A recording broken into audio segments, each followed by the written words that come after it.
यदि आपने बताया ही नहीं बच्चों को तो कैसे जाने? सीधा भोजन कौन करता है?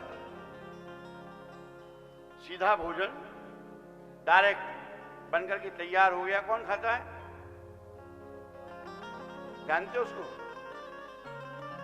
भोजन तैयार हो गया और सीधा खाने लग जाए तो उसे किसी को निवेदित नहीं करना है। वो कौन होता है? पशु। उसका भूसा मिला के, चुनी मिला के उसका भोजन तैयार होता है और सीधा वो आकर के लग जाता है। खाते खाते उठते और खाने की प्लानिंग करते करते सो जाते हैं। कल ब्रेकफास्ट में क्या बनेगा, रात को डिनर में क्या बनेगा। पशु का जैसा व्यवहार हो गया है, तभी आपके जीवन में अमंगल दृश्य उपस्थित होती रहती है। करनित करही राम पद पूजा, इन हाथों को प्राप्त करके भगवान का पूजन करें, उनके विग्रह को स्नान कराए। गोपाल जी को लाना सहज है वृंदावन से, पर इनकी पूजा बड़ी कठिन है। पितृ तुम्हारे घर के थे तब भी चमत्कार दिखाते थे, तो डर की वजह से आज ये गया श्राद्ध कर रहे हो। भगवान डराते नहीं है, भगवान तो सीधा दंड का विधान करते हैं। देते हैं तो छप्पर फाड़ के देते हैं और लेते हैं तो पल भर में सब कुछ समाप्त कर देते हैं। एक बाजी लगाने पर सब जीता हुआ धन चला जाता है। जैसे सांप सीढ़ी के खेल में 99 के अक्षर पर सर्प का मुख होता है और वह वहां से सीधा नीचे आ जाता है। हमारे कृत्य, हमारे कर्म धर्म के विरुद्ध हैं तो वह घर कभी सुखी नहीं हो सकता, उस परिवार में कभी शांति नहीं हो सकती। सब कुछ प्राप्त होने के बाद भी उसका सुख नहीं मिलता है, उपभोग नहीं होता है।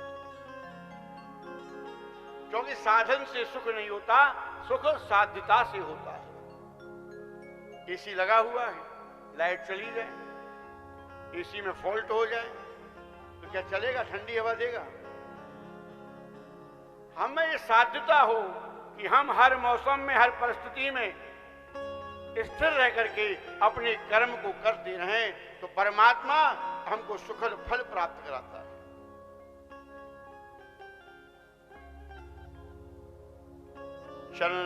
चरण राम तीरथ चली जाएं। हमें बच्चों को बताना है कि बेटा बगल में मंदिर, एक लोटा लेके जाओ, शंकर जी को चढ़ा के आओ। नवरात्रि आने वाली है, दुर्गा जी के पास जाओ, एक दीपक जला के आओ। वो मंदिर तक जाना सीखेगा, उसको आदत लगेगी, तब वृद्ध होने पर, युवा होने पर वह तीर्थ यात्रा का मन में विचार कर पाएगा। आप तो उसे होटल ले जाते थे,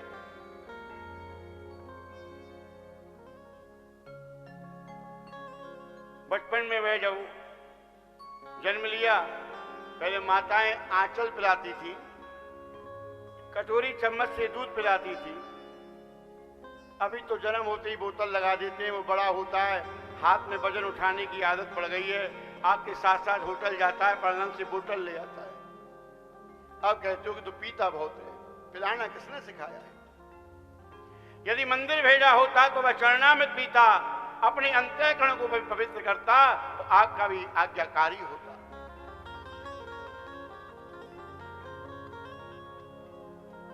जहां चरण जाएंगे वहीं से वैसी ही वस्तुओं को लेकर के आए।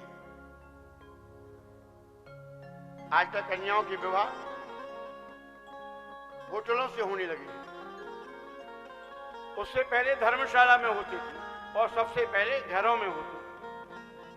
जब बारात 5-5 दिन रुकती थी तब विवाह घरों में होती थी, फिर धर्मशाला में चले गए तो थोड़ा बहुत तो विचार शुद्ध था कि धर्म की शाला है, धर्म की ईंटों से बना हुआ है वो भवन, जहां पाणी ग्रहण संस्कार हो रहा है। अब कोई धर्मशाला नहीं बनाता, परोपकार नहीं करता, होटल बनाता है, बिजनेस करता है। होटल से विवाह होता है और विदा होकर बहू ससुराल होटल से जाती है तो घर में सास ससुर का भोजन नहीं बनाती। उसे तो होटल की आदत है, होटल से आई है, होटल ही चलती है रोज शाम को, चलो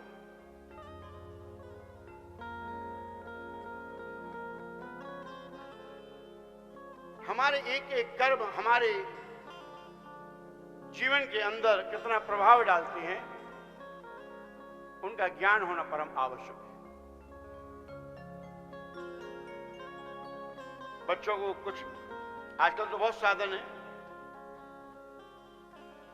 इलेक्ट्रिक मीडिया है, नाना प्रकार की सोशल साइट हैं, यूट्यूब है, एक घरों में देवी रहती है, क्या नाम है उसका, अलेक्सा, उसको बोल दो तो वो हनुमान चालीसा सुना देती है। तुम नहीं बोल सकते, वो सुना रही है, कम से कम कान में तो जाएगी। बच्चा पूछेगा मम्मी ये क्या है, ये क्या कह रही है, बोले हनुमान चालीसा है बेटा।